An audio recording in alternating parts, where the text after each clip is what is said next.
There are just some people in life you'll never get along with. That's a lesson I've learned. Sorry for starting off on such a strange note. My name is Nellie. I'd be glad if you could lead an ear to my story for a bit. I'm married to a man named Greg. Greg's swarmed with work and is often away in the Boston area for his job. While waiting for him to come back, I live in the house we bought together. But recently, my mother-in-law Shannon has been showing up a lot. "You could never deserve this house," she always says. You see, we live pretty close to Shannon's place. We settled here because she insisted we live near her family home. Sure enough, she started visiting frequently once we moved in. "Listen, Veronica, my other daughter-in-law, just got married and wants the house. Since you're the only one here, why not give up this place?" She said something outrageous. This is the house that Greg and I bought together. How could she ask me to give it up? "But Greg is always away, right? So what's the problem?" That's not a valid reason at all. If I give up this house, Greg won't have a home to return to. I had been firmly refusing Shannon's absurd request. Then one day, she came over with Veronica. "Oh wow, this is such a nice place. Perfect for my new home." Veronica examined the house as if she owned it. Being scrutinized like that was unnerving, to say the least. "I love this house. Hand it over now." Veronica joined in with her outrageous demands. Of course, I refused. "You dare defy me, you insolent woman!" And then Veronica got violent. "What are you doing?" Even as I said that, she didn't stop. I curled up to protect myself, enduring her attacks. Shannon was standing there, laughing. "Well, if you're going to cower like that, you shouldn't have defied me in the first place." It seemed like she didn't like the fact that I refused, but she didn't have to be this violent. They left for the day, but they said they'd be back to try and take the house again. I was scared they'd actually take the house from me. I contacted Greg, who was still away for work. When I told him what happened, he said Shannon and Veronica had reached out to him too. Apparently, Shannon has always favored Veronica over him and used to discriminate between them when they were kids. This time too, Veronica told Greg that she wanted a house and asked him to give it to her. Greg sounded really down.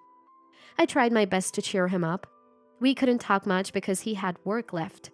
And then, the next day, Shannon and Veronica returned. "We're getting you to hand over the house today." This time, Shannon entered the house wielding an umbrella. It wasn't raining, so why an umbrella? Then suddenly she swung it at me, clearly threatening that if I didn't give up the house, she'd beat me with it. "All right, say you'll give us the house. Veronica will be the new owner." Veronica also had an umbrella and swung it towards me, along with Shannon. I've been hit by Veronica before, so I was genuinely scared she might actually hit me and raised my arms to protect myself. Both were swinging their umbrella so hard that the whooshing sound filled the air, causing me to flinch and cover my head with my arms. The scene was so terrifying, I couldn't move for a few minutes. "Stubborn, aren't you? Even after all this, you still won't give up the house," Shannon said, sounding exasperated. But I was too scared to even speak. Their attitudes were as if they'd done nothing wrong. It was infuriating. Eventually, Shannon and Veronica left for the day. But as they left, they threatened that the next time they really might hit me. Thinking that my life could actually be in danger, I was filled with dread. I immediately called Greg and told him about today's events. Greg was concerned for my well-being and suggested that we think seriously about our next steps. And then he made a proposal to change the situation. Feeling there was no other choice, I agreed to go along with Greg's plan. During the operation, I made sure to not be home when Shannon and Veronica would come. This way, the plan went forward without them catching on. 2 months after initiating the plan, I got a call from Shannon. "I'm tired of waiting to see you. I've decided to move Veronica in whether you like it or not, and I'll throw your stuff out myself." Shannon was laughing as if she had won. Apparently, Veronica was already on her way to the house, but they knew nothing about the plan. I'm sure Veronica would be in for a surprise. While talking to Shannon, a call from Veronica came in. Putting Shannon on hold, I answered Veronica's call and heard, "Who are you?" "I'm the homeowner. Who are you?" "This is my house," a male voice responded. Realizing the call had connected, Veronica started speaking to me. "Nellie, what's going on? Why is there some stranger in the house instead of you?" Veronica sounded confused. I decided to explain the situation to her. "Veronica, actually we sold the house. Greg and I decided it was the best move." Hearing this, Veronica let out a loud, "What?" I wish she wouldn't yell. It's a disturbance to the new homeowner. "Why would you do that? I never heard about this." "Well, if we had told you, you would have stopped us, right?" I didn't say anything, so it was a strategy. Greg was also quite upset with Shannon and Veronica's actions. Most of what Greg owned had been taken by Veronica, and now they were trying to take the house too. This was the final straw. Fortunately, we had received some financial support from my family when purchasing the house, so we had little to no mortgage left and could sell it outright. "This isn't funny. I really like this house. What am I supposed to do now?" Veronica was furious. Apparently, they'd already planned to live here, and she had even terminated the lease on the apartment she and her husband Ricky were living in. Now, they can't live in this house, and Veronica's faces homelessness. "Why not go back to your parents' house?" I asked, genuinely puzzled, and Veronica became enraged. "Ricky absolutely refuses to live with them." Shannon must really have it in for Ricky, judging by what's been said. Well, if someone is that obnoxious, it's no wonder they're disliked. Veronica wouldn't stop complaining about how she absolutely needs that house. But the house is already sold and the new owners have moved in. What does she expect us to do? Over the phone, I could hear a man's angry voice. Apparently, there's a bunch of stuff sprawled out near the entrance, and he's not too happy about it. At this point, I wouldn't blame him if he called the cops. "Hey, do something about this. You're the one who sold them the house, right?" Veronica, not wanting to be yelled at, tried to make me and the man talk over the phone. "Yes, I did sell them the house, but that doesn't mean we have anything to discuss. Even if we did, the contract has been finalized, so all I can say is, I'm sorry for any inconvenience my acquaintance has caused." I decide to decline Veronica's request. Then, Veronica starts yelling again.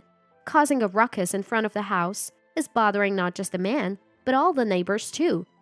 Talking to Veronica is pointless. She just doesn't get it. I thought this was going nowhere and hung up on Veronica. Immediately, another call comes in. It's from Shannon, whom I had put on hold. "What on earth are you doing? Veronica is furious. Fix this!" I'm just dumbfounded by her blame shifting. Shannon is the one who tried to let Veronica move into our house without permission. But she acts like I'm the villain. If it weren't for these two making a scene, I would have continued to live in that house. "Where are you now? Just fix it!" Oh, I hadn't told her yet. I'm at Greg's new posting. "What?" I decided to move with Greg to his new location. Greg frequently gets transferred because of his work, and we thought it would be better to not settle down in one place. Luckily, we don't have kids, so we have the freedom to change our residence. But that didn't satisfy Shannon. "Come back right now. I need to give both of you a piece of my mind." Shannon sounded furious, but I'm the one who wants to be mad. If it weren't for Shannon's meddling, we wouldn't have had to give up the house. Enough, Shannon. How much more inconvenience do you plan on causing people? I figured it's safe to vent, given that I've moved and we're over the phone. I wonder if you ever think about how much stress you've caused us. Don't bother us anymore.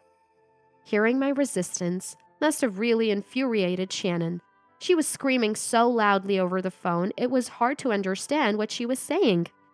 It made me worry if she was taking her anger too far. I can't believe this. How dare you talk back to me like that? Greg, you too. How dare you defy your older sister, even though you're just Veronica's little brother? It seemed Shannon had traveled all the way to Boston suburbs just to take revenge on us. But she didn't know where we lived. Hey, tell me where you live. There's no way I'd comply with such a demand. I naturally refused. Then Shannon screamed again. It was almost funny. She was like a machine programmed to scream every time I defied her. Enough is enough. I'm Greg's mother. Since when is it okay for a child and his wife to defy their parents? She was pulling some pretty old-fashioned cards. I mean, there are countless ways to find out where someone lives. Given she hasn't thought to look it up, I doubt she'd ever manage to reach our home. Give me your address. Neither of you is getting off easy. Wait, what? Suddenly, Shannon's tone changed. I wondered what had happened when she started screaming. This is all your fault!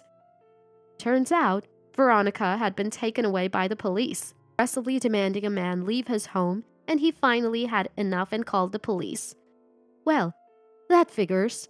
Unable to think rationally, believing that blackmail could solve her problems, she must have gotten it from her mother. Getting taken away by the police might cool her off a bit. How dare you do this to my precious Veronica? Once again, she's deflecting the blame. I mean, how can it be anyone's fault but Veronica's, who was causing a scene outside someone else's house? Just then, Greg got home from work. I informed him that I was on the phone with Shannon, and he took over the call. Mom, I've lived my whole life in fear of you, but that's over now. I'm not listening to you anymore. If you come to our house uninvited, I'll call the police. It seems Greg has grown through this experience. To think he could say that much to Shannon, who had tormented him all this time. Greg gave the phone back to me, saying he had said all he needed to say. Shannon, on the other end, screamed again. She's clearly not used to getting pushed back. Doesn't she realize that doing awful things could result in some form of retaliation? Shannon, just give it up. Veronica has been taken away, and anything you do to me is just going to be petty revenge. Even so, Shannon just kept screaming. She was like a wild animal, so lost in her anger she had forgotten what she was even mad about. This is getting nowhere. Shannon, can I hang up now? I don't think there's any point in continuing this conversation. But she just wouldn't listen. Don't you dare argue with me! Parents are absolute! A child should never defy their parents! If she's going to be this unreasonable, well, I've got my own thoughts on the matter too. Shannon, I've said it before and I'll say it again. We're done interacting with you. Stop contacting us. I deliberately kept pushing Shannon's buttons. As expected, Shannon flew off the handle and started cursing at me. The things she said were so awful, they could break someone's spirit if taken to heart. But that's precisely what I was aiming for. Shannon, I've recorded every single abusive word you've just said. As I said this, Shannon stopped her tirade and began to panic. Recorded? What are you doing? Shannon, you're the one in the wrong for using hate speech. Slander is a serious offense. I'm sure my lawyer would love to hear this, and you'll probably end up having to pay a fine or compensation. At that point, Shannon broke down in tears and apologized. I'm sorry. I just lost my cool for a moment. Please don't involve the lawyers or police, okay? Since Shannon kept apologizing persistently, I told her to never interfere with Greg and me again, and decided to forgive her. Shannon promised, and we never heard from her again. The truth is, I hadn't actually recorded anything. It was all a tactic to make Shannon back off. She didn't even know how to find our address, so I thought she might fall for a simple trick like this. And she did. Finally, peace returned to Greg's and my life.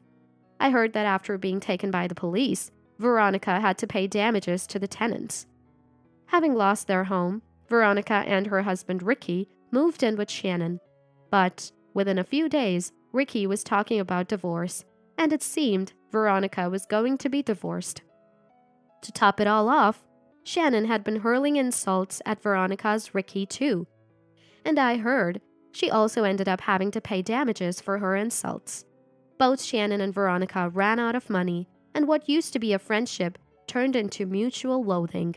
The atmosphere in their home is reportedly constantly tense now. Well, they brought it upon themselves. I hope they come to accept the circumstances and move on. As for Greg, he completed his assignment and returned to the main office, only to be assigned to another distant location a few months later. We realized it's more convenient for us both to relocate together given how our lives have become increasingly busy with transfers. Now, wherever we go, people say we're a great couple, not just at the company, but also among the locals in the places we move to. After overcoming challenges without giving in to Shannon and Veronica, we realized that we'll be fine wherever we go. We look forward to supporting each other as we move forward in life.